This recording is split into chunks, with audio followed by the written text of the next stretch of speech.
Said, good afternoon. I'm going to call the meeting to order. This meeting is going to be held in accordance with House Rule 10.01, which is posted online. Mr. Smith, would you conduct the roll call, please? Yes, Chair Sundin is present. Vice Chair Bang. Bang. Anderson. Anderson present. Anderson present. Burkle.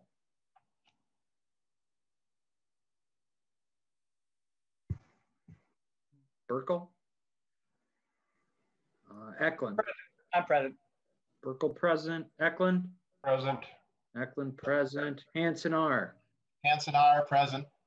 Hanson R. present. Hanson J. J. Present. Hanson J. present. Cleavorn. Cleavorn present. Cleavorn present. Lippert. Lippert present. Lippert present. Lewick. Lewick present. Lewick present. Miller. Present. Miller present. Nelson. Present. Nelson present. Thompson.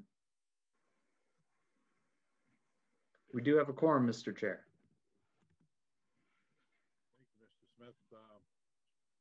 Minutes of the last meeting are posted. I'm assuming that Vice Chair Vang has read them. Is she present yet? Okay, I don't see her. Representative Anderson, would you please move the minutes?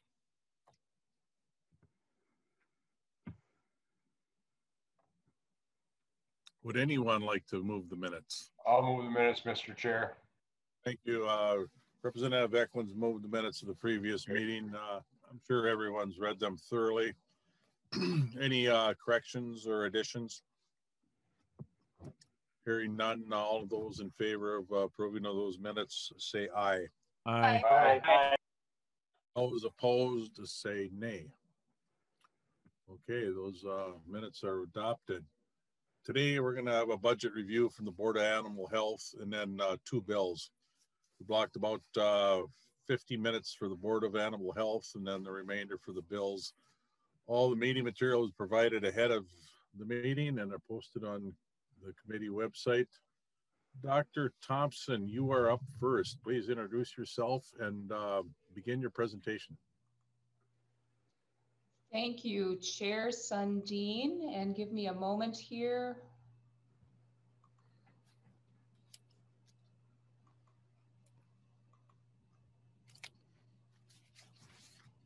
If you all can let me know if you can see my screen. Yes, thank you. Excellent. Chair Sundin, members of the committee, my name is Beth Thompson for the record, and I am the Executive Director of the Minnesota Board of Animal Health and also the State Veterinarian. I will try to keep within my 15 minutes for all of you, and I appreciate the time that you guys have allotted for me for this presentation. First of all, you know, we always like to start off with a little bit of a historical context, and the Board of Animal Health traces its origins back to the days of tuberculosis and glanders. And I'll call your attention to the upper left side of the screen. Dr. Bacon called out for assistance for cases of glanders in horses. Now, glanders is a zoonotic disease. That means that it can be shared between people and in this case, horses. And the Department of Health back in those days learned that having a veterinarian's perspective and assistance was helpful. It was the work that was done, you know, very early in the state by our veterinarians with the Department of Health that led to the establishment of the board. And I also want to point out for you history buffs, the Board of Animal Health has been in place since the early 1900s. Our focus is animal health. And another historical fact, Dr. Ward, who is pictured in the bottom left-hand corner, served as state vet. Then he left and he went to Canada, of all places, to work on food and meat safety issues, and then returned to the state veterinarian position here in Minnesota. But if you notice, if you can see, unfortunately, he did die of influenza in 2018, and a new veterinarian, state veterinarian needed to be hired. So by statute, our chapter is chapter 35. By statute, the board is made up of 5 members, 3 of which are livestock producers, 2 are veterinarians. Our current board members, I've got listed on the screen. And in addition to the citizen board members, the board also has the Commissioner of Ag, the Commissioner of Natural Resources, and the Commissioner of Health, in addition to the Dean of the College of Veterinary Medicine and the Director of the Veterinary Diagnostic Lab, who all serve as consultants to the board without vote. By statute, we also have quarterly board meetings, and our next board meeting is scheduled for next Wednesday, a week from today, and that information is on our website. So we've gone to a virtual format, and I'd invite all of you to join us if you have the time. Board staff, moving into our organizational chart. Our board staff are located in the St. Paul office, and that's a building we share with the Department of Agriculture and the Department of Health. We also co-locate some of our staff with the Minnesota Veterinary Diagnostic Lab at the Minnesota Poultry Testing Lab in Willmar. And then we have field staff that are located throughout the state. So the blocks on the schematic that I've got up on the screen right now, the green, those are our field staff. So you can see kind of where they're located within our org chart. Throughout the years, we've maintained a staff of approximately 40 employees. Sometimes there's more, sometimes there's less, depending on the diseases that we're facing. You can see from the screen, we have a couple of vacant positions right now, one in the field, a couple in the St. Paul office. And then lastly, before I move on from this slide, so we generally divide our program work by species or disease or a general area of concern. So if you look, for example, over on the right, towards the middle, towards the right, Dr. Hafes, that's Brian Hafes. So he oversees the swine programs and the horse programs, but he's also got livestock concentration points. So that would include things like fairs and exhibitions and livestock markets. I always include a picture of the Minnesota Poultry Testing Lab every year. That ongoing relationship between the Board of Animal Health and the Veterinary Diagnostic Lab is crucial. Minnesota is the nation's leader in turkey production. We also have very strong chicken, broiler, egg production in Minnesota. And we also sit in an area up here in Minnesota that's very strong in agriculture. And thank you to the legislators currently on this committee and those that were integral in funding the updates to the Minnesota Poultry Testing Lab after our 2015 highly pathogenic avian influenza event. This lab is located in the heart of poultry production in the state and is really a hugely important resource, not only for the farmers around that Willmar area, but really across the state. And as I mentioned in a previous slide, the Minnesota Veterinary Diagnostic Lab director is a consultant to the board and presents updates during our quarterly board meeting. That ability to plan and respond for high level and important animal diseases is a priority of our agency, and we cannot do that without a strong veterinary diagnostic lab. So a shout out to the Minnesota VDL. One of my predecessors is famous for the quote about what the board does. We're like a volunteer fire department, according to Dr. Haggerty. Everything that we do day to day is in preparation for a foreign animal disease or a disease of human health concern or economic concern. Our field staff, along with the United States Department of Agriculture, or USDA Minnesota field staff, are trained to respond to animals with clinical signs consistent with foreign animal diseases. In addition to that, our field staff are trained to respond to possible rabies, other zoonotic concerns, and we have responded when asked to what are known as transboundary diseases. An example of that is porcine epidemic diarrhea virus. So this slide up at the top, I've got listed detect, control, and eradicate. So detect means that we train and work with veterinarians in the field and farmers to spot and report disease. Control means that we are tracking and tracing, and I'll talk a little bit more about that in a few slides. And then when necessary, we eradicate disease like we did with bovine tuberculosis in northwestern Minnesota. And we can't do all of this without established relationships. So we look to USDA, Department of Agriculture, other state agencies. And again, going back to our relationship with the Department of Health here in Minnesota, an example, a few years ago in Minnesota and some other states were seeing zoonotic outbreaks of sole virus, which is a rare rat disease. It's a virus, and rat with an R. We stepped in at the request of the Department of Health to assist. We continue to monitor for diseases such as avian influenza, other foreign animal diseases, and our veterinarians all work on establishing roles and relationships with commodity groups, concentration points, again, those fairs and exhibitions and sales, local authorities and groups and individual farmers, and across state lines. We also work on these same areas within companion animals. Canine brucellosis is a good example of a very concerning disease that's zoonotic. When we get a positive or suspect test, we immediately alert the Department of Health. And again, I probably should also mention again, rabies is another one of those diseases that is a zoonotic disease, is shared between animals and humans.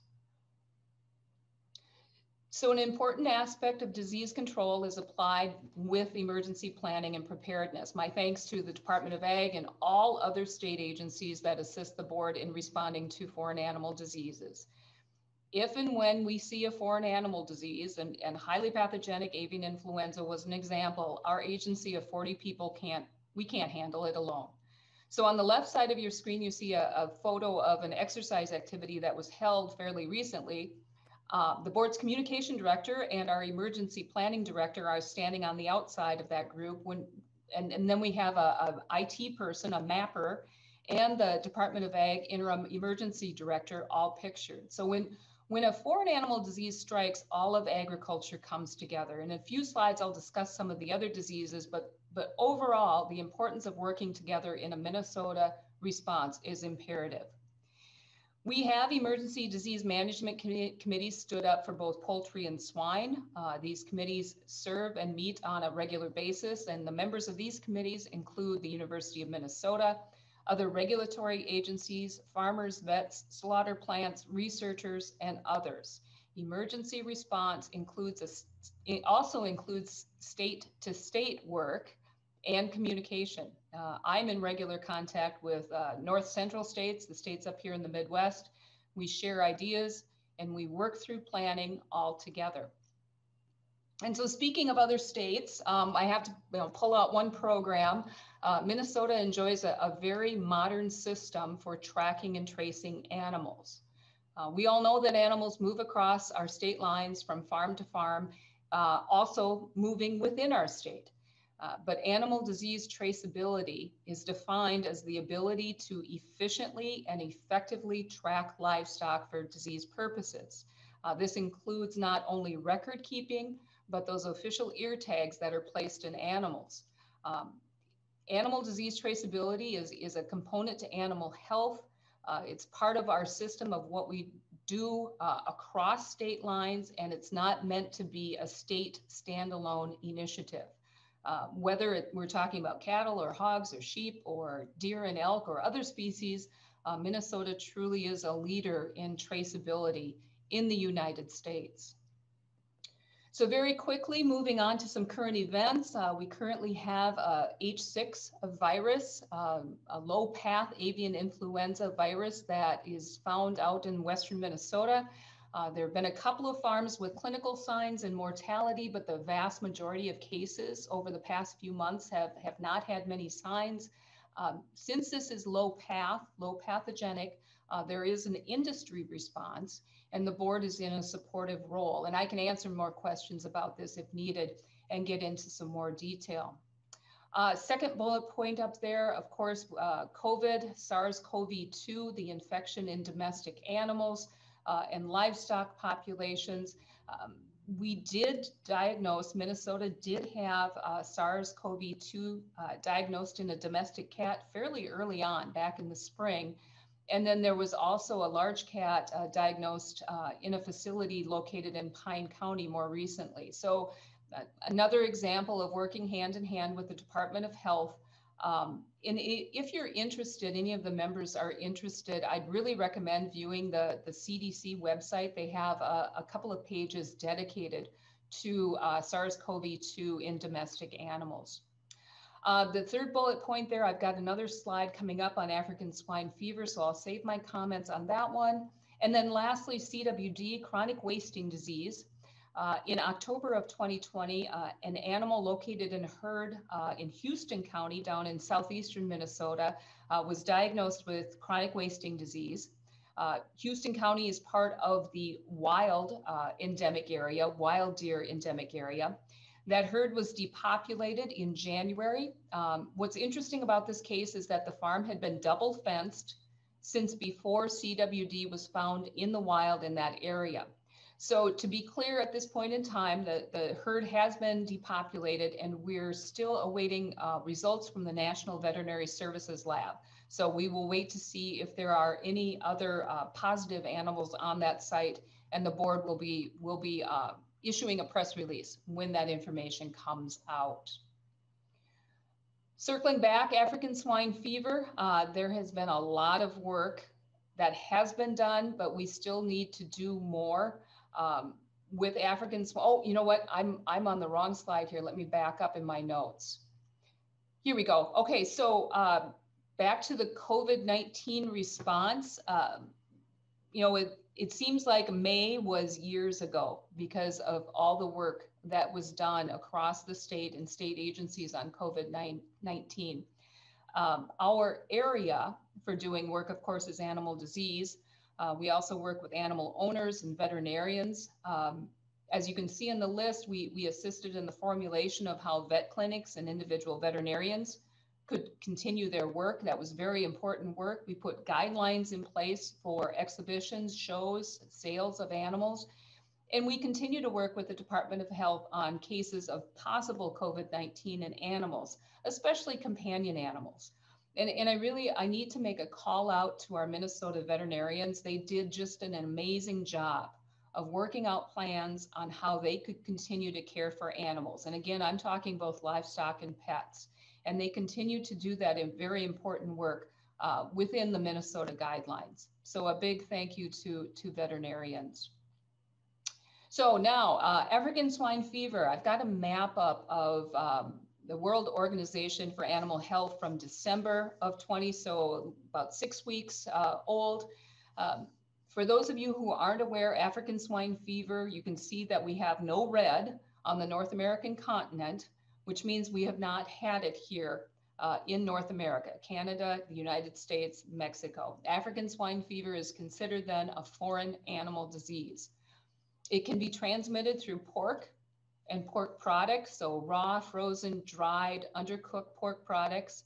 And the virus can survive for a long time. On a federal level, there's been work done on border customs and controls, warning signs for those of you who may have seen those in airports, not allowing the pork and the pork products into our country. And state animal health officials here in the US continue to request more oversight on what is coming into the US, because that could be a route of delivery of this virus into the US.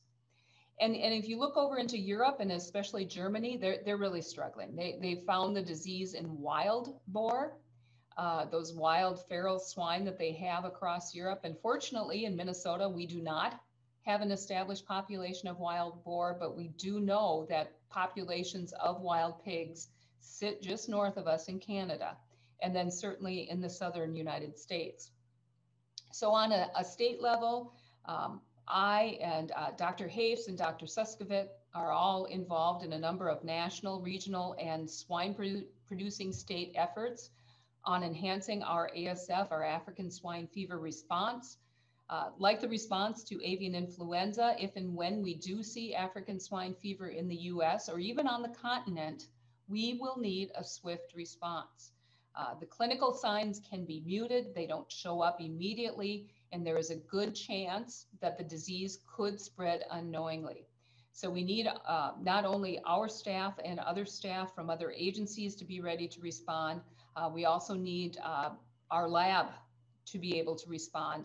And we really need to focus in on both this disease and on avian influenza. quickly shifting to the farm survey rule changes, and I'll let you guys read through this slide as I'm talking, but I did want to make a couple of comments just generally about the farm survey program here in the United States. You know, as I've mentioned, we look to other states and how they run their programs, sharing ideas and comments and what works and what doesn't work. And just very generally, in 7 states, the State Department of Agriculture or the Board of Animal Health has jurisdiction over farm surveys. So that's 7 states. And Minnesota, of course, is one of those. In 8 states, it's the Department of Fish and Game or Natural Resources, that equivalent. They have jurisdiction over farm surveys. And then in the vast number of states, it's 35 states, surveyed farms are jointly managed between the 2 agencies. Additionally, just so you all are aware, and you can look at our 2020 annual report, the amount of time and dollars spent on specific programs for the board is listed on page 18 of that report. And so Farm Survey, we spent a goodly amount of our time on this program. During fiscal year 20, approximately 20% of the board's funds were used for the Farm Survey program, which is level with the amount of time that the board has spent on the poultry programs. And those 2 programs come out on top. Other programs and other species are used at lesser amounts. Moving on then, I think I'm going to move quickly into the funding sources for the board. Generally, the board's funding remains stable as to the sources. So up on the screen, I'm showing that we've got 78% of our funds come from the general fund, 12% come from federal cooperative agreements, and then the remaining 10% I've got listed there. We've got some specific survey funding, emergency preparedness funding, and then some miscellaneous revenue. And this generally holds true year to year, that split, the 75 to 80%, and then additional amounts coming in from specific funding lines and the federal government. So as to the governor's recommendations, we are an employee-driven agency. And so usually I say 65%, it looks like it came out at 60 or 66%, and it looks like it came out at 65% of our agency budget. Coming up for this fiscal year 22 is salaries and fringe. Our next big budget item is the contracted vendors. So those would include interagency agreements. We have some with the Department of Agriculture for human resources, safety advisor, and other agreements. We also have a contract for our database supplier.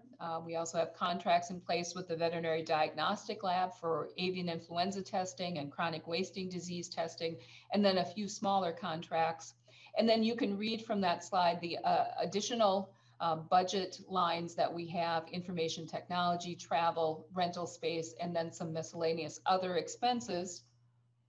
And then in this next slide, basically it's the same for fiscal year 23. There's a slight change because of a reduction in salary in fiscal year 23. That's actually due to a reduction in part-time forecasted labor. It's not a reduction in full-time salary and benefits.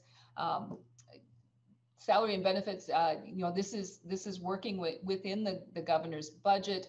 And some of this was done to absorb the rising costs of business, such as the rent and the IT costs. And that's something that the governor's budget recommendation actually accommodates. So a slight change from fiscal 22 to 23, but again, generally, salaries and fringe take up the vast majority of the funding that comes to the Board of Animal Health. And hopefully, Chair Sundin, I've kept it within the allotted time, and I would stand for questions. Thank you.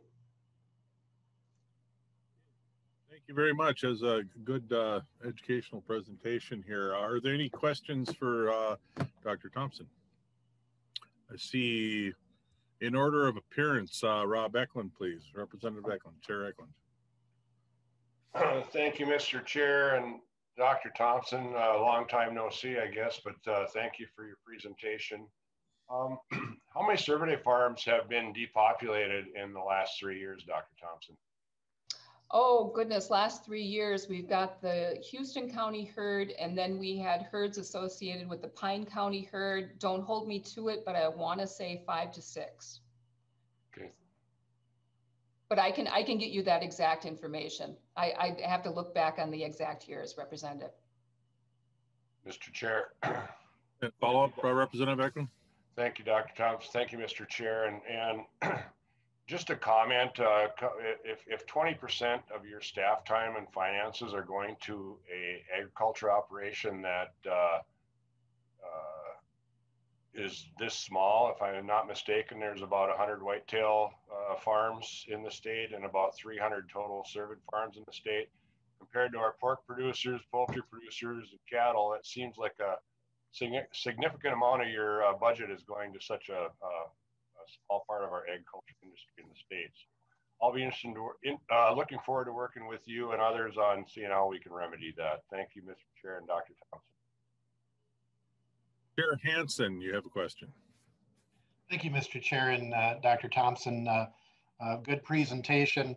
I guess I would note, after listening to these presentations for a few years, the energy and the adjectives used in the response to African swine fever or avian influenza are contrasted with the adjectives responding to CWD. So like quick response, working internationally, making sure things aren't moving across the border, rapid response, trying to protect, trying to prevent. It seems that, the legislative audit report on cervid farms, I think now is 3, maybe 4 years old. The rulemaking has taken a while. And I still have some concerns about the rulemaking, but, and clearly that this industry does not pay for its regulation, that the taxpayers in Minnesota have to step in and pay significant amounts of money for the maintenance of the regulatory system for the farmed whitetail deer industry. So I guess I'm concerned. It's clear in listening and watching the presentations. I understand the threat of African swine fever and avian influenza. We've been through that before, but we have not a foreign disease, but an actual disease that could be extremely insidious, that the funds that we've provided to the University of Minnesota for research are doing groundbreaking work that could show that this is very threatening and maybe more extensively threatening than we have can even comprehend. And I see more of a passive approach compared to the others. And so just my observations relating to the farmed whitetail deer industry. And I don't know how we do that. I think you're going to see a variety of bills trying to address these problems. Thank you, Chair Hansen. Dr. Peterson, would you like to respond to those comments?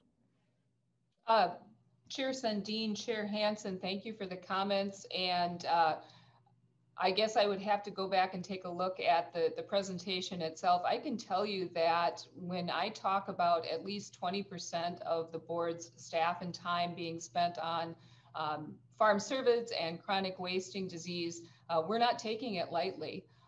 Not to disagree too strongly with you, Chair Hansen, but respectfully, we do spend, I had the numbers pulled this morning for the last 6 months, and the amount of time that's been spent just from the last half of fiscal year 2020 was pretty astounding. And it has to do with the rules process that we're going through. And in response to that comment about the rules process, honestly, we want to do it right. We want to take our time. We want to make sure that we are getting input from as many different interested parties, interested groups, interested individuals, researchers. I know Dr. Glazer just this morning was corresponding with Dr. Larson over at the University of Minnesota. And then to that point, also being involved on a federal level and state-to-state communication. I appreciate that government doesn't move as quickly as some of us want it to, But again, I go back to the board does want to do this right because it is an important disease. So thank you for the comments, Chair Hansen. Okay, Representative Miller, please. Thank you, Mr. Chair. And my comments can be very brief. And actually, before the other members spoke, it was just going to be a thank you to Dr. Thompson and the Board of Animal Health. Anyone that knows me knows that I get a little chippy on how government agencies work. And I just want to compliment Dr. Thompson and the Board of Animal Health that they've been one of the agencies that really do things right. You look at their budget, it's very tight to what they do. They get their work done, they do it well. I'm frankly a little surprised that I'm feeling like this presentation now was a setup for an indictment on cervid farmers and their deer. And we certainly need to have that conversation, but it tied directly in with the Board of Animal Health presentation was a bit disappointing. So that's the only comment that I have on that. But thank you, Dr. Thompson, and thank you for Board of Animal Health for the outstanding work that you've done. I was here during the avian influenza outbreak, and a lot of people did a lot of good work, but you really shined above and beyond. And I know that nationwide, they took note of the way the Board of Animal Health dealt with that and has dealt with diseases in the state of Minnesota, and people think that it's an outstanding work. So thank you for that. Dr. Thompson, do you care to respond? Thank you, Chair Sundin. No response. Thank you. Thank you. I think Representative Lewick was up next. Thank you, Mr. Chair. A little bit of an echo of Representative Miller's comments and my detailed involvement with the Board of Animal Health goes back to when we had a tuberculosis outbreak in our livestock herd in Northwest Minnesota. All the markets were slammed shut. You couldn't move cattle, all kinds of stuff. And this is one of the things that may surprise you, or some, particularly those that are not familiar with the background of what happened up there in that area. We knew, when I was talking cattlemen, we knew from firsthand experience that the deer, the white-tailed deer, were commingling on the same food source as the cattle. And I'm going to tell you, we literally had to kick the shins or kick them in the face. And I'm talking about our brothers in the DNR to force them to even accept that we needed to test the white-tailed deer for tuberculosis. Lo and behold, we found 27. And to the Board of Animal Health's credit, not the DNR, because I was in the room, I was on the phone calls when we literally had to choke the leadership and the DNR, and finally through then Governor Pawlenty to get the DNR to understand that tuberculosis was endemic in a small population of white-tailed deer. And we knew that. Michigan has been fighting with that forever. So the Board of Animal Health, frankly, was directly responsible for forcing the DNR to get serious. And we do not have tuberculosis endemic to white-tailed deer in Northwest Minnesota, nor any place else that I'm aware of. So it's very easy to pile on when an agency's out there fighting a good fight, trying to straighten something out. Diseases just come and go that way. And I want to remind everybody, just, we hear this kind of chippy stuff about the Board of Animal Health.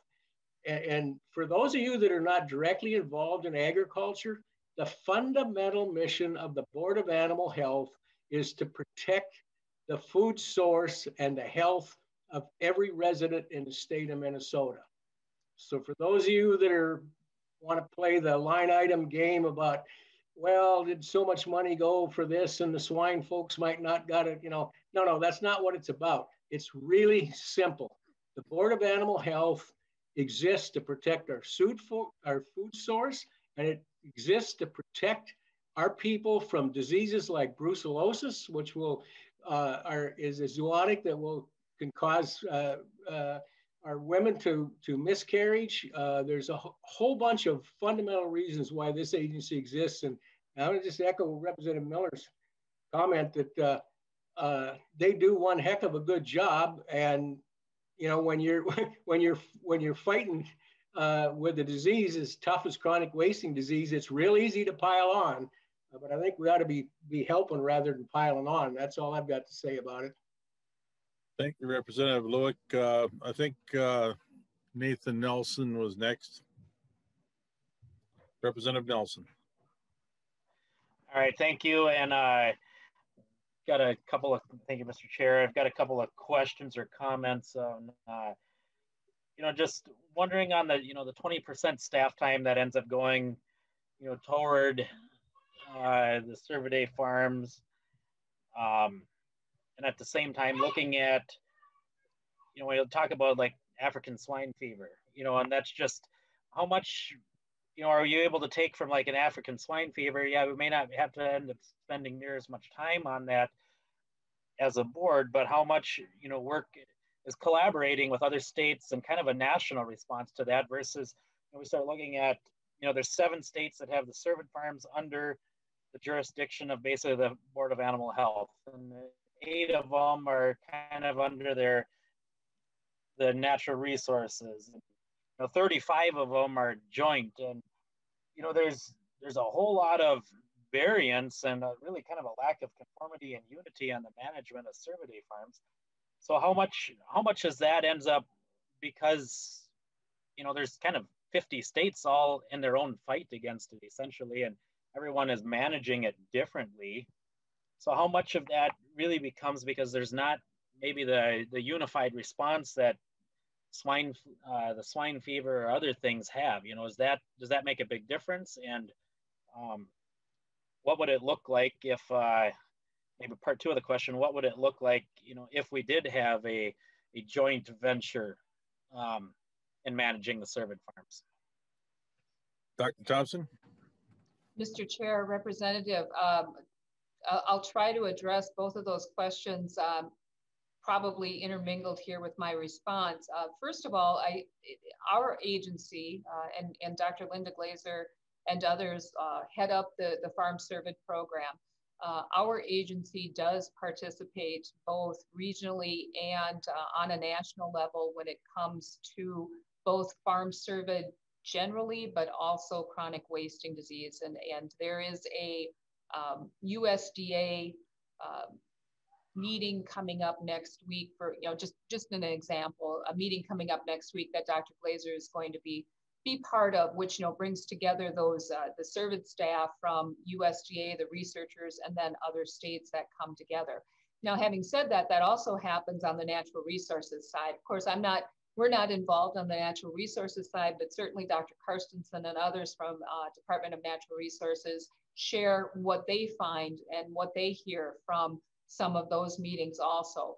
So yeah, you know, there is a difference. Now, if we contrast that with swine production, where we have, you know, some sow farms in North Carolina, the pigs end up getting sent to nurseries in Iowa and then into finishers in Minnesota. I mean, that really holds all of the states together just because of the way swine production works. Poultry production's right behind that. Cervid production, not as much. There's usually maybe one movement across state lines, but it doesn't pull in the states as much as some of those other agricultural pursuits. So Representative Nelson, did I answer your questions kind of on a high level? I mean, this would be a really good discussion to get into. Yeah, Representative Nelson. Yeah, Mr. Chair and Dr. Thompson, thank you for that. And I think that does help, you know, greatly. I think, you know, just looking at, you know, the difference between, you know, the swine and turkeys and others, I mean, there is a big difference in there. And some, you know, I'm wondering, you know, how effective or, you know, should this be looked at as, you know, managing swine farms, or not, sorry, Cervidae farms rather, as a, you know, should we be looking at this as a joint effort? Because I think there typically has been a little bit of an oil and water response between the DNR and the Board of Animal Health. And I think overall, everybody has the intentions of having a healthy population all the way around and controlling a disease. And you know, do we need to be looking at possibly adjusting how we manage that and you know, going forward? So, you know, thank you for thank you for your time here today and helping out. Representative Burkle, please. Thank you, Mr. Chair. And thank you, Dr. Thompson, for being here. I can reiterate what Representative Lewick and Representative Miller said. And from a personal standpoint, after our high path outbreak on my farm, I can tell everyone for certain that the Board of Animal Health was crucial in helping us get through that disaster in 2015. So I've always appreciated the relationship our industry and the turkey industry has had with the Board of Animal Health. And I know I can speak for the other animal livestock industries as well, that the Board of Animal Health does a great job. And as Representative Lewick said, with their mission to protect the health of domestic animals for the food supply, I've always felt that our relationship has been really strong. I got a couple questions, or maybe just a comment. Could you comment on the low path AI situation? As we were taking roll call, I got a notice from the Board of Animal Health on my email that we had another break in Candiota County. So I'm just curious what you're seeing there with low path AI now, the H6 situation. I'm watching that in particular with concern up here. And then beyond that, I got one more question. I'll let you answer that. And then I got one more question, Mr. Chair. Dr. Peterson, please. Chair Sundin, Representative Burkle, yes, 2015 seems like a long time ago, but yet it wasn't. So the low path avian influenza outbreak, looking at my notes right now, and this started back in 2020, and right now the numbers and the letters assigned is H6N1. So we get concerned when we see H5s and H7s. Those are the ones that can flip over to high path avian influenza. So this is an H6. There are 3 counties, and it looks to be mainly commercial turkey, Representative Burkle, mainly in that Candiota, Meeker, Stearns County area. The first flocks were identified in October.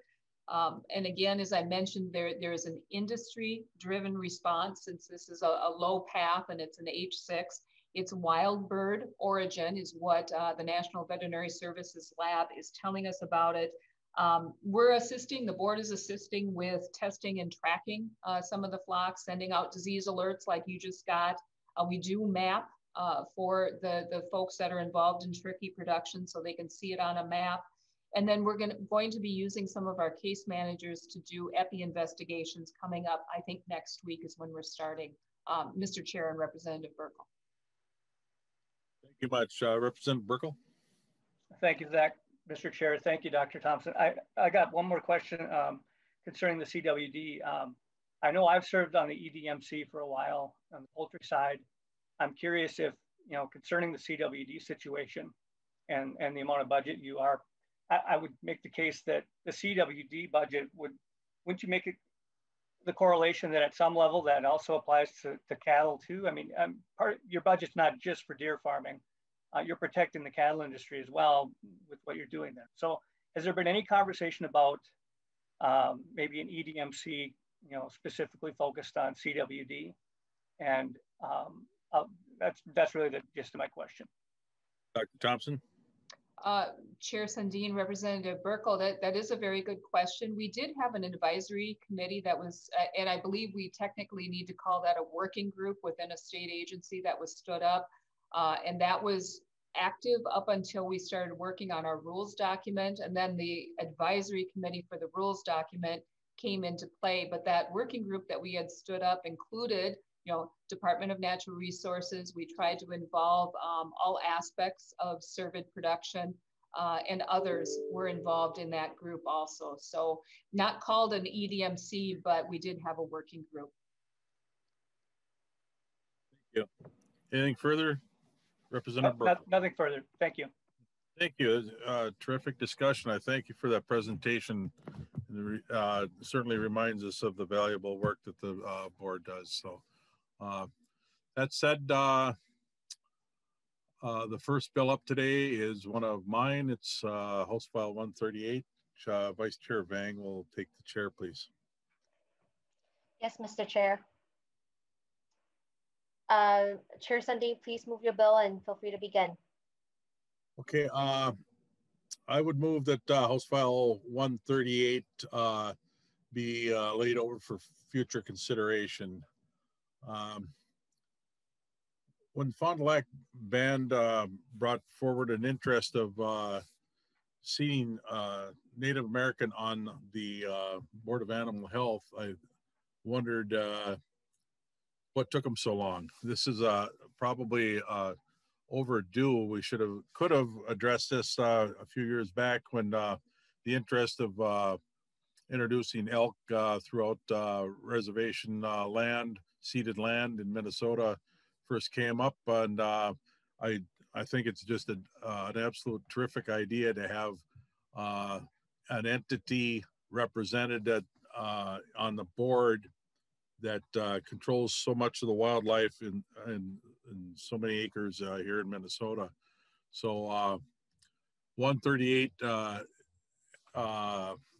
would seat a federally recognized tribal member on the Board of Animal Health. And with me today is a leader from Carleton County, Tribal Chairman Kevin Dupuy, Fond du Lac Band of Lake Superior, has some comments regarding the bill. Chairman Dupuy, please. Tribal Chairman Kevin Dupuy, please state your name for the record and proceed with your testimony.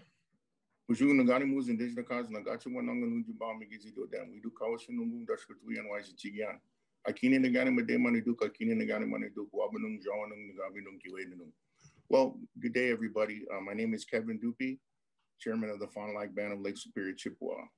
I introduce myself in our language because we're taught when we're young, when we speak to people, that we introduce ourselves in our own language. So I appreciate the time. Mr. Chair and members of the committee, I want to thank you for the opportunity to appear today to provide testimony in favor of HF 138. This bill, as amended by the author, would add additional members of the Board of Animal Health who would be from a federally recognized Indian tribe in the state of Minnesota. The bill is important to ensure that our government, state, and tribal alike are working together on this critical issue of animal health. Our ancestors reserved the right to hunt, fish, and gather on the reservations in unceded territory and to protect our traditional values and ways of life. As chairman of the Fond du Lac Band, I understand the obligation of my tribal government as to carefully manage our natural resources and to provide the sustainable agriculture. What we do and the actions we take in pursuit of these efforts do not happen in a vacuum. What we do impacts our neighbors, and what our neighbors do impacts us. In particularly, the continued spread of the chronic wasting disease in the state has required increased levels of government-to-government consultation on captive and wild animals and management issues. The tribes have found focused, concerted efforts on the problem because the spread of CWD poses an existential threat to our tribal sovereignty in the exercise of our treaty rights. We have dedicated expert staff to research and address the issues and have worked directly with the state on implementing of mitigating measures. As you're all aware, it is not just the tribes that are threatened by CWD. We all have faced with the problems of CWD, and we're all working together to understand and address it. The Board of Animal Health plays a crucial role in this effort, and it is the only agency tasked with protecting the health of captive cervid populations and preventing the spread of disease amongst them. This bill gives our experts to sit at the table and permits our tribal resources to work part and parcel along with those of the Board of Animal Health and understand and combat CWD and whatever else is lingering in the future. It is very critical that we have a combined approach to fighting and solving this problem for the benefits of all. I also heard that the Minnesota Deer Hunter Association has weighed in on this. I am also a deer hunter. I've hunted deer my entire life. It's one of my birthrights based on the treaties and the treaty that we exist in 1854 and 1837. I want to quote what was said earlier about the mission to exist, that it exists to protect the food source and protection of the disease. Well, I eat deer not as a sportsman. I eat deer as a right under the treaties 1854 and 1837. I probably eat deer meat more than anybody else that's on this call, and I think it's very important to understand that we use the deer as a food source, and also all the wildlife within our ceded territories and our reservations. I'd like to thank the chairman, Mr. Chairman Sundin, for bringing this bill, and we're looking forward to working with the state and protecting the livestock and resources. I want to make a statement Chairman Sundin made earlier, is that it's about time. Well, I'm new to some of this stuff. When I found out there was a thing that existed as Animal Board of Health, I jumped on the first meeting I could. And I will have to say this, I just like everybody else, sit on a lot of boards within the state of Minnesota, and sit on boards with existing with the tribes, not just in the state of Minnesota, but within our region and nationally. And the Board of Animal Health, I would have to say, is a very, very, very, very professional board. The job that they're doing is overwhelming in some instances, to understand that how we look together and how we work together and see that there's resources that affects all of us. And I want to give credit to where credit is due. Being on the calls and listening to the Board of Animal Health and the discussions there is a very, very professional staff that exists there. And I believe they're very, very knowledgeable. And I think the combination of the tribe, state, and other governments with the actions of the Board of Animal Health, we can come to find a way to curb the principles of CWD and other diseases that may affect the wild herds that affect us all. And most importantly, as a food source for the Anishinaabe people.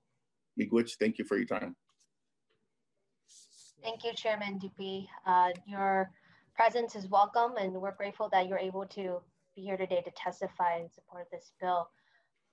Written testimony submitted by the Minnesota deer farmers was posted online and provided to members. No others signed up to testify.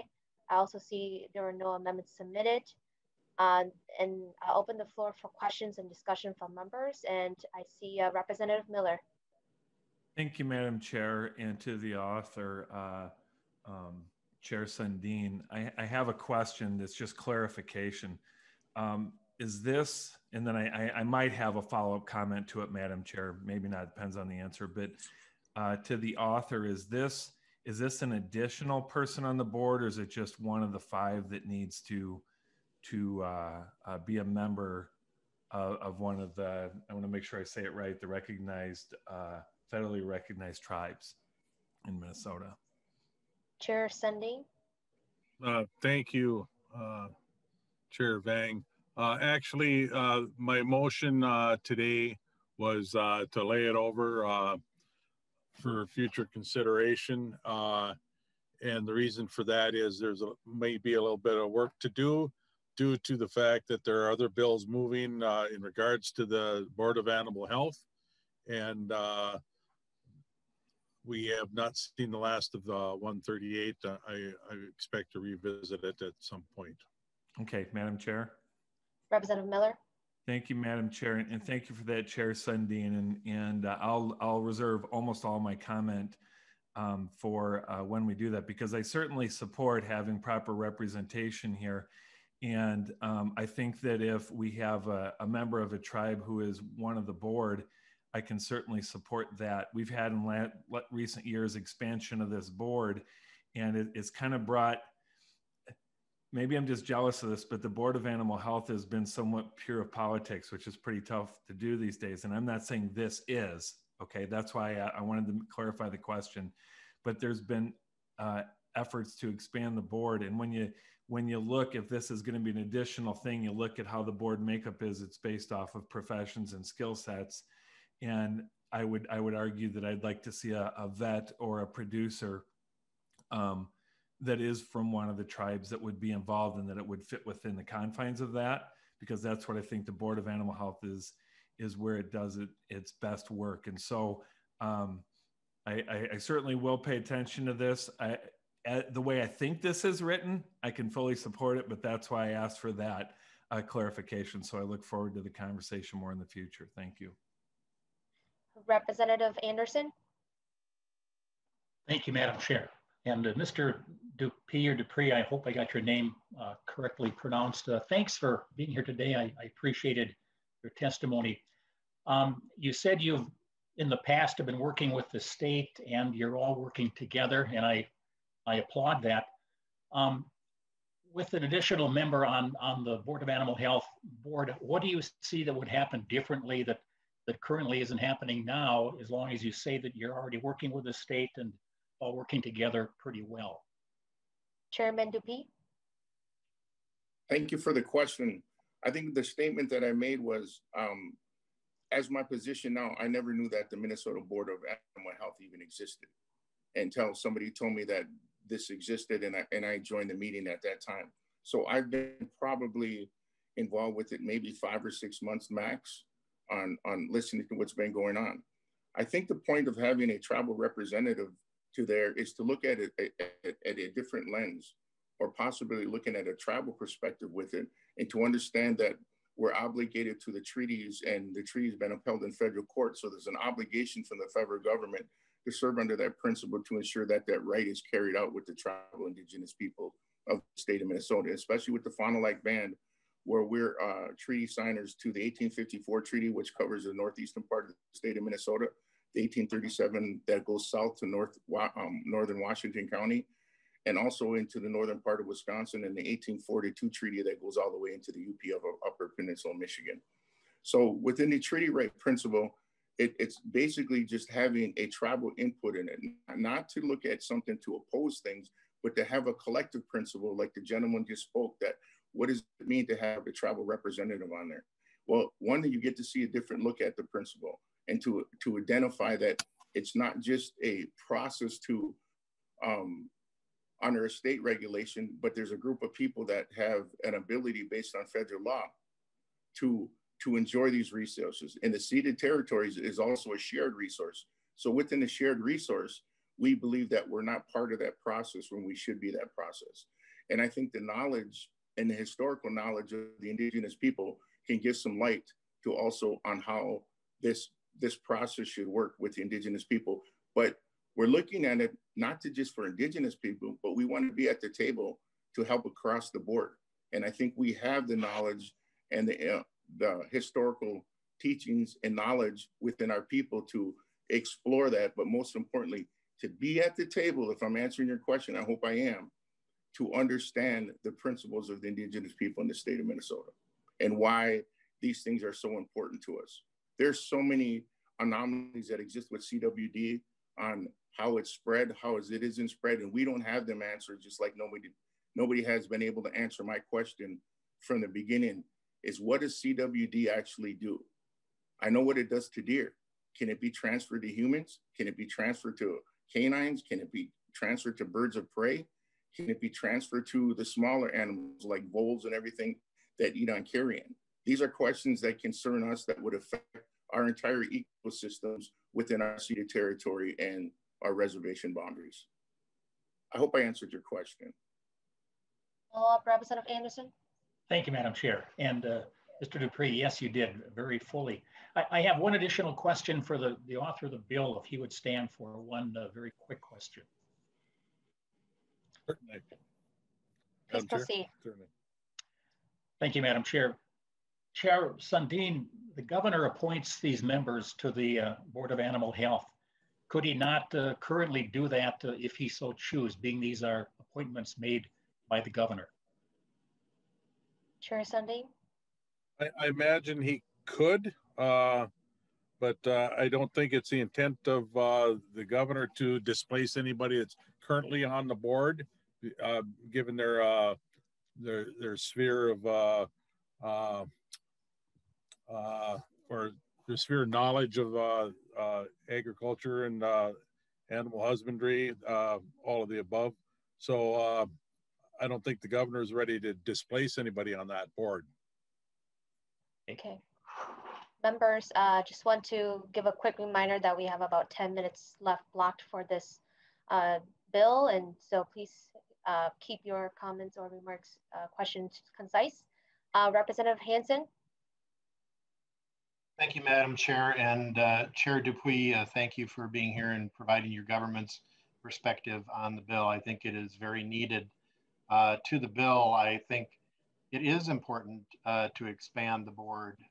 That I often give the presentation that the world has changed. We are not the same state that we were 10 years ago, 20 years ago, or 75 years ago.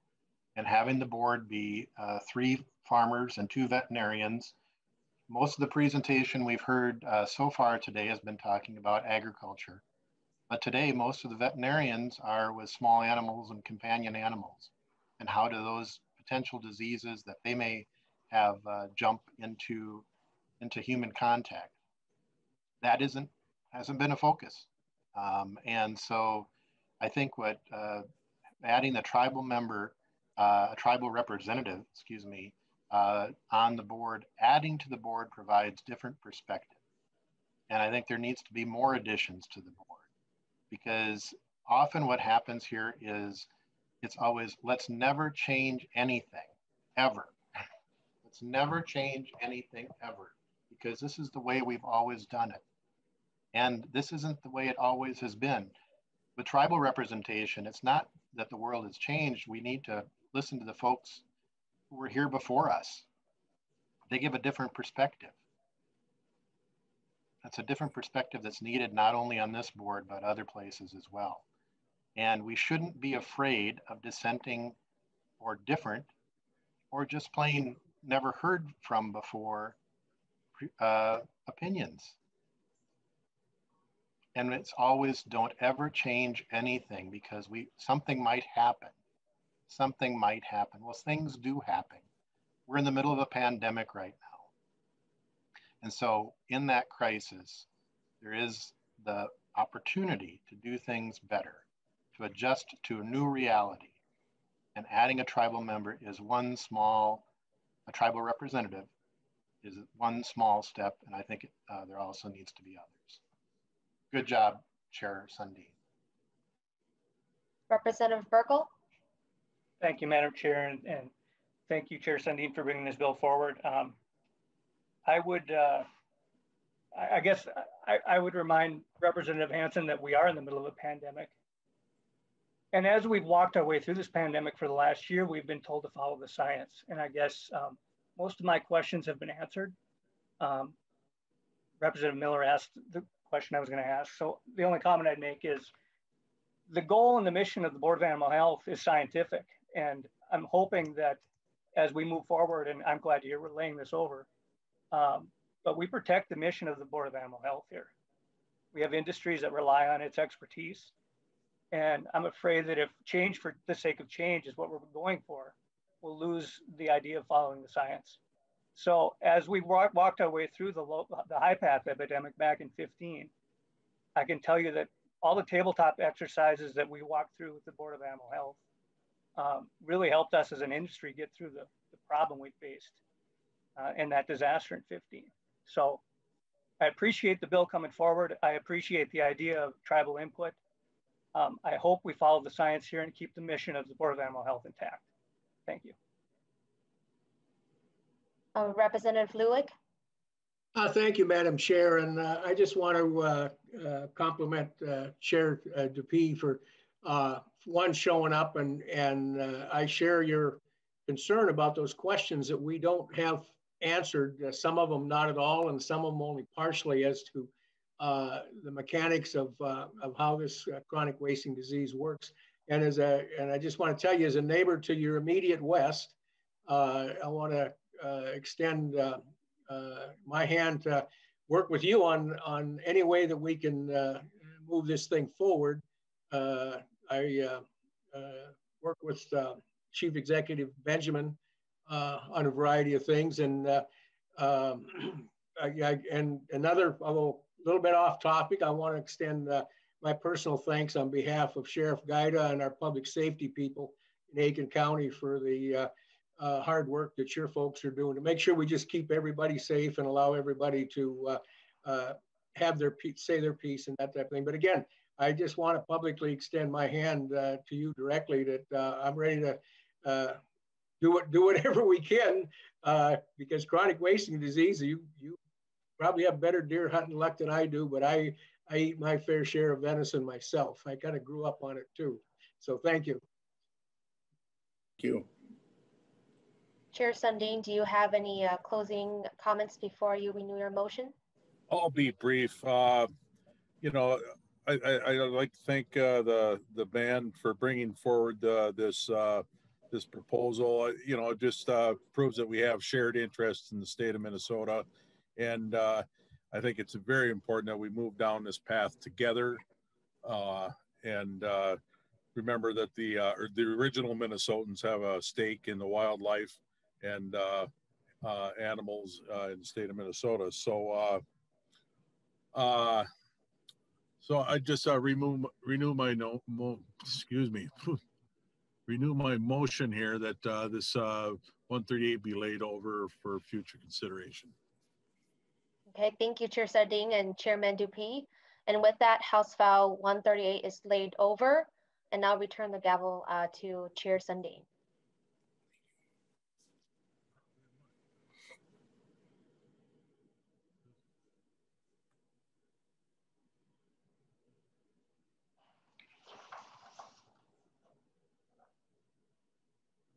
We have House File 701, Representative Lippert, soil and health farming goals established, soil health farming, financial incentives created, data collection required, data classified, and money appropriated. Representative Lippert, to your bill. Thank you, Mr. Chair. I move that House File 701 be recommended to be referred to the Committee on Judiciary, Finance, and Civil Law. Okay, you heard the motion. Go ahead with your testimony. Thank you, Mr. Chair and members. We all depend on healthy soil. Helping farmers protect soil will benefit farmers and small towns and cities across the state now and in generations to come. There are farmers now who are experimenting with soil health building practices like cover crops, perennial crops, no-till and low-till, managed rotational grazing, and more. They're excited about the differences they're seeing in their soil. There's more organic matter, the soil can absorb more water, the practices are improving water quality. Farmers are able to reduce fuel costs and fertilizer costs over time too.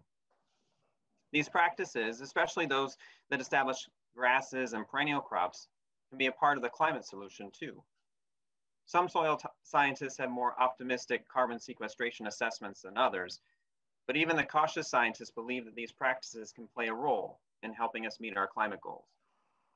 We also know that these practices will help farmland be as resilient as possible as we face increasingly heavy rain events due to climate change. More farmers would like to experiment with these practices, but financial support and technical assistance is needed to help farmers make this transition. It can take 3 to 5 years until these practices become profitable for farmers. And when money's tight, it's hard to take a short-term risk for a long-term gain. Just yesterday, I was in conversation with a farmer about another topic, and I mentioned this hearing this afternoon on soil health. And the farmer held up a catalog of cover crops and said, I want to try these. But I went to my banker, and my banker said, and I told my banker this will be profitable in the long run, but my banker wasn't convinced. I'm trying to figure out how to get started. So the bill that was written and built by Minnesota farmers has two main parts. First, it sets goals. 50% of Minnesota farmers implementing cover crops, perennial crops, no-till, or managed rotational grazing by 2030. 100% of Minnesota farmers implementing the same practices by 2035. And these practices on 100% of Minnesota farmland in one way or another by 2040. States can make fast progress on implementing these practices. In response to a requirement to improve the water quality of Chesapeake Bay in 2010, Maryland put forward an aggressive cost share program for cover crops. 10 years later, they have cover crops in over 50% of their farmland. The focus of this bill is to put a similar robust cost share program in place in Minnesota. So the second part of the bill is the cost share program itself. The program will be administered through the Board of Soil and Water Resources, and we've been in conversation with Bowser about this. Bowser will provide grants through soil and water conservation districts, and it's important to note that adequate funding of SWCDs has to be addressed along with any work related to cover crops. Farmers will be eligible for upfront cost grants not to exceed $15,000. Farmers can also receive direct payments. I have an author's amendment that didn't get posted in time to clarify this section, but farmers, regardless of farm size, will be able to receive up to $12,500 per year for cropping practices, up to $17,500 per year for managed rotational grazing practices for up to 5 years. The strategy behind the payment structure is to reach as many farmers as possible first, knowing that acres will follow. We want as many farmers trying these practices, talking with their neighbors about what they're seeing and learning. And as these practices move from being new to normal, that we'll start seeing the change we need to see. Equity is a concern in the bill, and there's a priority list for awarding grants related to equity. Data collection and measurements, another section in the bill. There's a lot of research to be done on how these practices build organic matter and sequester carbon in different soil types. Our plans to ask for $2.75 million to be appropriated from the general fund to Bowser in each of the next 2 years. We also know the federal government's interest in supporting these practices nationwide, and we want to be able to signal to the federal government that we have a strong plan in place in Minnesota that can help scale these practices up. With that, Mr. Chair, I'll ask my first testifier to chime in, Shona Snader from the LSP, or from Land Stewardship Project.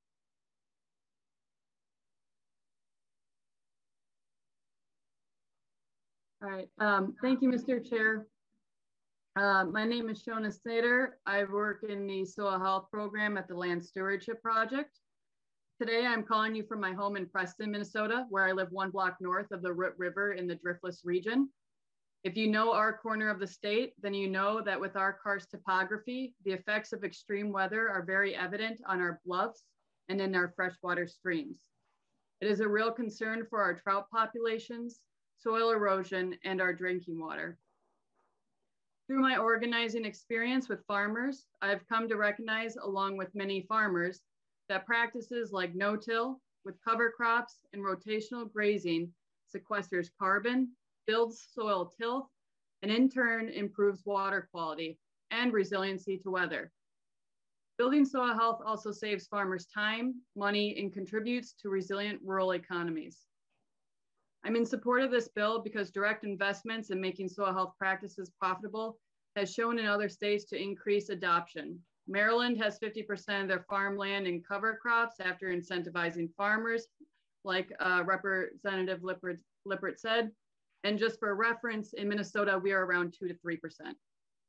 This bill financially helps farmers by diversifying what is grown on the land and producing additional forage for livestock.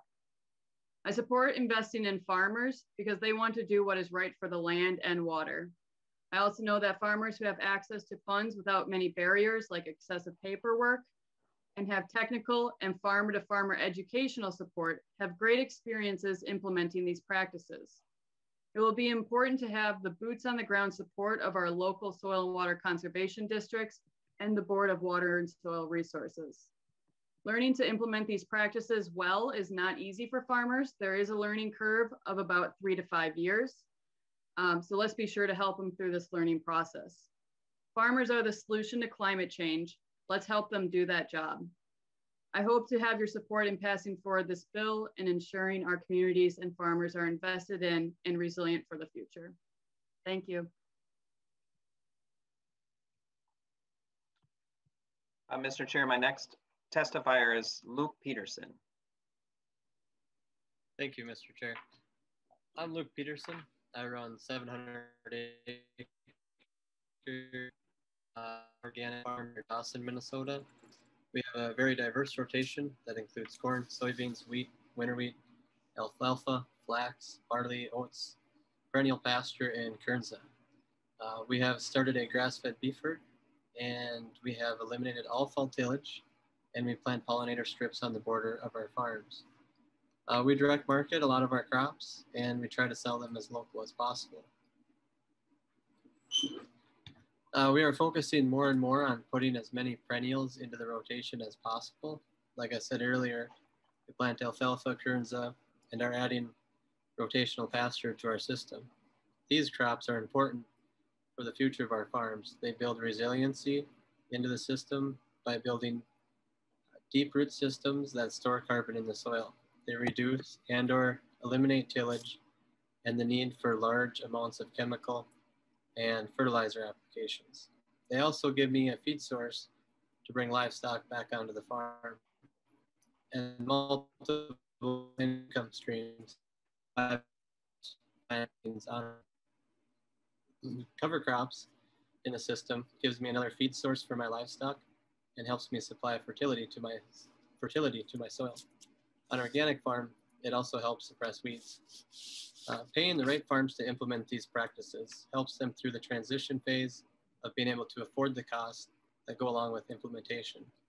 Reducing the barriers for farmers to implement these practices and see the changes it can have on their farm, like I have, is necessary to help transition us to more soil healthy farming practices and build our collective resilience. Farming that provides a public good should have public support. Thank you very much, Mr. Peterson. The next Mr. Peterson from Rice County, please be brief with your comments. We will be voting on this bill today. Okay, looks like we got you guys outnumbered here as Petersons. So Mike Peterson here. Thank you, Chair Sundin, Representative Lippert, and committee for the opportunity to testify here today regarding HF 701 and tell the story of our farm 1 mile east of Northfield. Here, along with my wife, Kay, and 2 sons, Blake and Shane, we farm approximately 800 acres of cropland and raise hogs as a contract grower. The land we farm is primarily lighter, without irrigation or tile drainage, which means we have a pretty thin layer of topsoil. Our practices on that soil are, for the most part, no-till for our soybeans and zone tillage for our row crop corn, with cover crops being slowly integrated into our methods. Soil health and water retention are key to our soil types in a location we farm, which for the most part are watersheds leading to the Cannon River with basically no wetlands in between. So if we get it wrong, we're kind of a main line right to the Cannon River. So therefore, we respect the views of the Cannon River Watershed Partnership, which we're members of. And as we invest in more towards cover crops and play the long game towards better soil health, keep in mind that we as farmers use our land, our production system's success, and our family's financial well-being as our research funding, which is why we need organizations like the Land Stewardship Project, the CRWP, SWCDs, NRCS offices, and policymakers to all help in getting us where we need to be without being pushed over a financial cliff.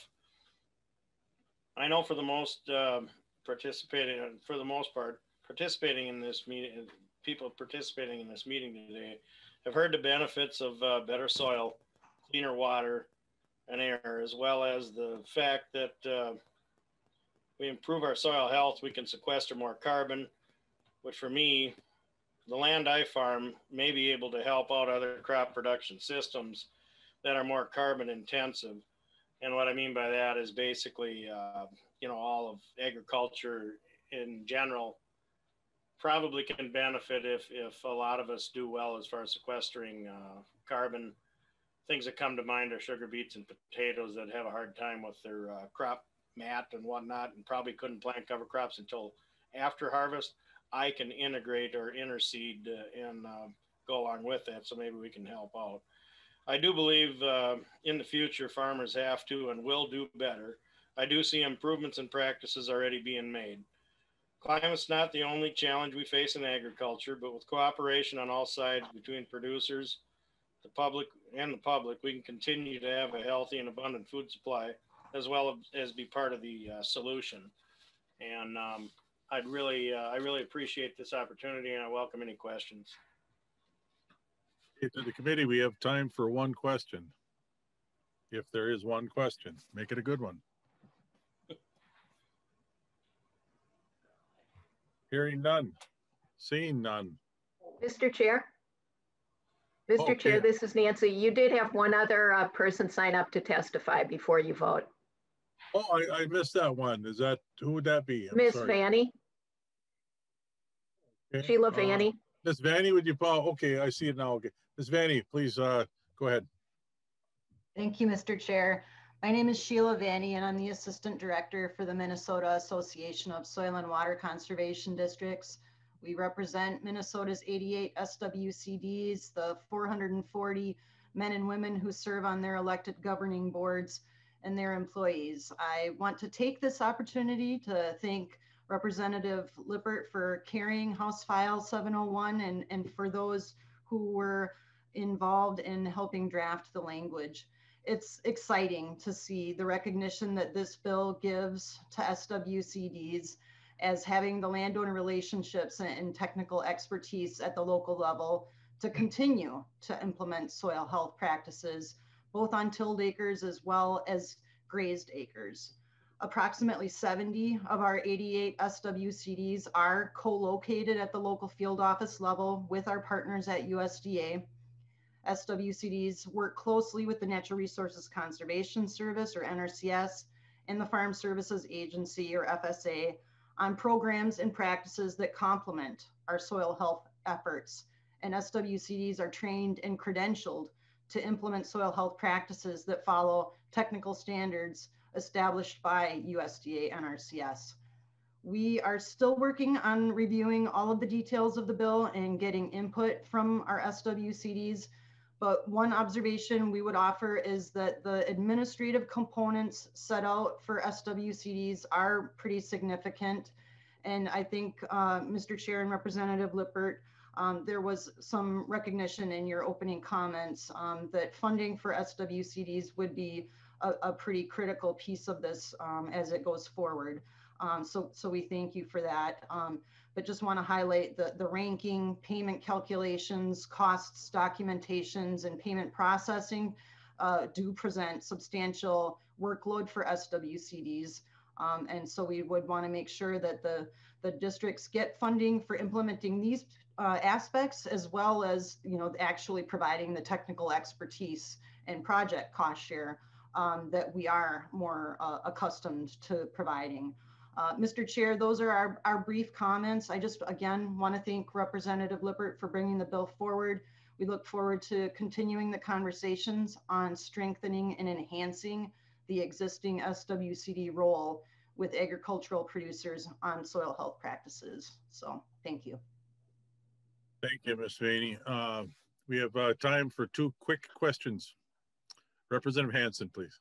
Thank you, Mr. Chair, and I would support moving the bill on today because it eventually will come to my budget area and to my committee, and I think the conversation needs to continue. And one component of that is if the federal government does invest in soil health, I think we need to have some mechanism for receiving that money. There needs to be some type of catch that we have that we can capture those funds that could implement them. So I think it's important to keep this conversation going. Should recognize the bill may look a bit different when it comes out of, if it comes out of our committee. Thank you. Representative Anderson, please. Thanks, Mr. Chair. And I have a couple of questions, and this is the Finance Committee as well. So my questions pertain to the financing part. And to the bill author, Representative Lippert, is this going to be one-time funding? I've noticed you've got payments set up here for a 5-year period. How do you intend to fund this for that length of time? Representative Lippert, please. Thank you, Mr. Chair. Thanks for the question, Representative Anderson. We're wanting to set up a robust cost share program that will need to continue going forward, and we know these needs aren't going to change, and we also know that farmers need support through 3 to 5 years. So what we're dealing with related to this bill is funding for a couple of years for this next budget cycle, but we'll be wanting to invest in this program going forward. Follow-up, Representative Anderson. Yeah, thank you, Mr. Chair. So yeah, your goals are laudable. I agree with the goals in the bill.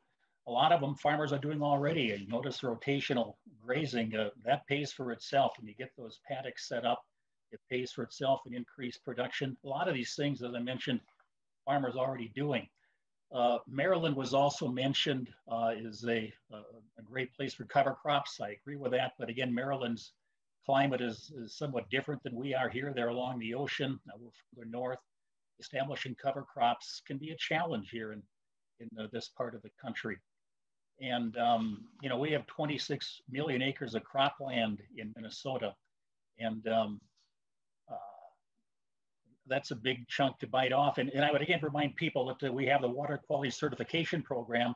We heard the other day there are over 1,000 farmers enrolled already in over 700,000 acres in that program. I fully support that program as well. It's a well-rounded approach to address issues in farming. So we are working on this situation and agree that more work can be done on this bill, and I look forward to seeing that as the bill moves on. And thank you, Representative Lippert. Thank you, Representative Anderson. Okay, Representative Lippert, you have the final word, and you can renew your motion, and we'll take a vote. Thank you, Mr. Chair. I really appreciate the time of the committee. I think there's a lot of conversation and energy around these practices, and so the time is right for us really to be digging into this topic and moving a program like this forward. So I ask for your support and re-renew my motion that House File 701 be recommended to be referred to the Committee on Judiciary, Finance, and Civil Law. Committee, we've heard the motion. Mr. Smith, take the roll on motion. Chair Sundin?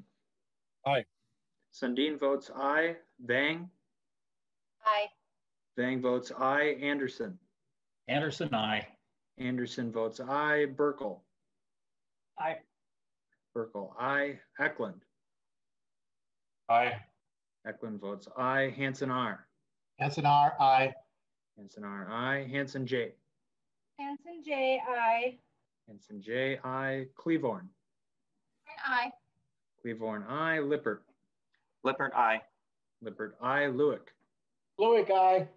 Lewick, aye. Miller? No. Miller, no. Nelson? Aye. Nelson, aye. Thompson? Thompson? That's 11 ayes and 1 nay, Mr. Chair. Okay, on a vote of 11-1, the motion prevails, and bill will move on to Judiciary, Finance, and Civil Law. Thank you, Representative Lippert and testifiers. Thanks to everyone for your participation today. It was a good hearing on both concerns. On Monday, we're going to hear presentations from Next Generation Emerging Farmers and take up a number of bills. This meeting is adjourned.